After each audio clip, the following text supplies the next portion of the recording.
महाराष्ट्र में किस तरह से जीते हैं ये पूरी दुनिया जानती है। और इसीलिए तो ये देश में ये सब कुछ चल रहा है। इसीलिए तो नरेंद्र मोदी जी को ट्रंप ने शपथ ग्रहण को नहीं बुलाया ना। उद्धव ठाकरे जी और शरद पवार जी के ऊपर इस प्रकार से बात करना ये राज्य का अपमान है। आप दगाबाजी की बात करते हो, आपने सरकार ही दगाबाज लोगों को साथ लेकर बनाई है। और अमित शाह जी के भाषण पर जो लोग तालियां पीट रहे थे ना, वो महाराष्ट्र के स्वाभिमान के लायक नहीं है।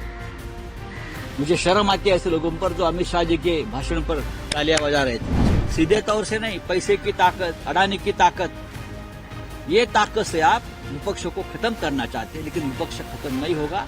ये देश महान है। गृह मंत्री अमित शाह भारत से आए, जहां पर उन्होंने उद्धव ठाकरे लेकर फिर आलोचना। देखिए, उद्धव ठाकरे जी और शरद पवार जी ये बीजेपी की रोजी रोटी है, उनका रोजगार है। महाराष्ट्र में किस तरह से जीते हैं ये पूरी दुनिया जानती है। और इसीलिए तो ये देश में ये सब कुछ चल रहा है।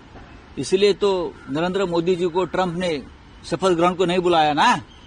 यहाँ लोकतंत्र की हत्या हो रही है, या सब कुछ हो रहा है, खत्म हो रहा है। इसीलिए तो अमेरिका ने हमारे देश के विश्व गुरु को वहां शपथ ग्रहण को नहीं बुलाया। आपको मालूम होना चाहिए। अगर बीजेपी यहाँ चुनाव कैसे जीती है ये देखना चाहते हैं तो मेरा अमित शाह जी को एक न्योता है। आप सोलापुर डिस्ट्रिक्ट में मरकड़वाड़ी में आइए, वहां के लोगों से बात करिए और फिर बोलिए हाँ हम सचमुच जीते हैं और हमारे कार्यकर्ताओं के और विचारधारा के ऊपर जीते हैं। महाराष्ट्र में आकर उद्धव ठाकरे जी और शरद पवार जी के ऊपर इस प्रकार से बात करना ये राज्य का अपमान है। आप दगाबाजी की बात करते हो, आपने सरकार ही दगाबाज लोगों को साथ लेकर बनाई है, तो आप दगाबाजी की बात मत करिए। और अमित शाह जी के भाषण पर जो लोग तालियां पीट रहे थे ना, वो महाराष्ट्र के स्वाभिमान के लायक नहीं है।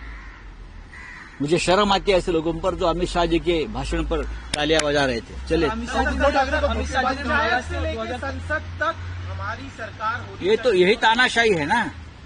आप इस देश के लोकतंत्र में जो विपक्ष का महत्व है वही खत्म करना चाहते हैं। और कैसे? ईवीएम के माध्यम से चोरी, चपाटी, डाकैत लोकतंत्र के ऊपर, उसके माध्यम से, सीधे तौर से नहीं, पैसे की ताकत, अडानी की ताकत, ये ताकत से आप विपक्ष को खत्म करना चाहते हैं, लेकिन विपक्ष खत्म नहीं होगा। ये देश महान है। मैं मानता हूं ये सिर्फ शिवसेना की या माननीय उद्धव ठाकरे साहब की बात नहीं है, ये मन की बात नहीं है। हमारे जो साथी है सब, जो हम एक दूसरे के साथ डायलॉग करते हैं, ये उनकी मन की भावना है कि इंडिया ब्लॉक, जो इंडिया आघाड़ी जो है, इंडिया गठबंधन है, वो और मजबूत होना चाहिए। देश के सामने जो संकट है, समस्या है, सबसे बड़ी समस्या मोदी और शाह है। उनकी तानाशाही है, संविधान के ऊपर जो हमले हो रहे हैं, ये सबसे बड़ा संकट है। उनके खिलाफ अगर हमको लड़ना है तो इंडिया ब्लॉक और मजबूती से काम करने की जरूरत है। यह हमारी भूमिका है।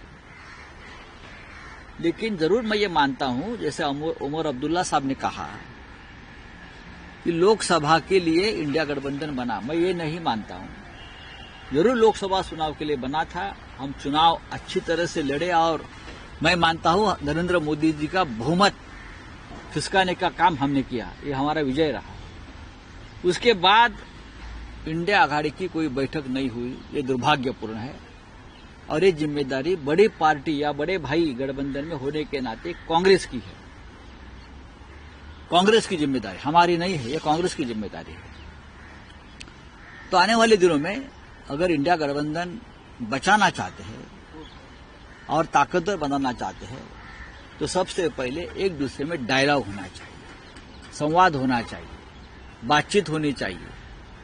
जो हम एनडीए में हमने काम किया है, हमको मालूम है।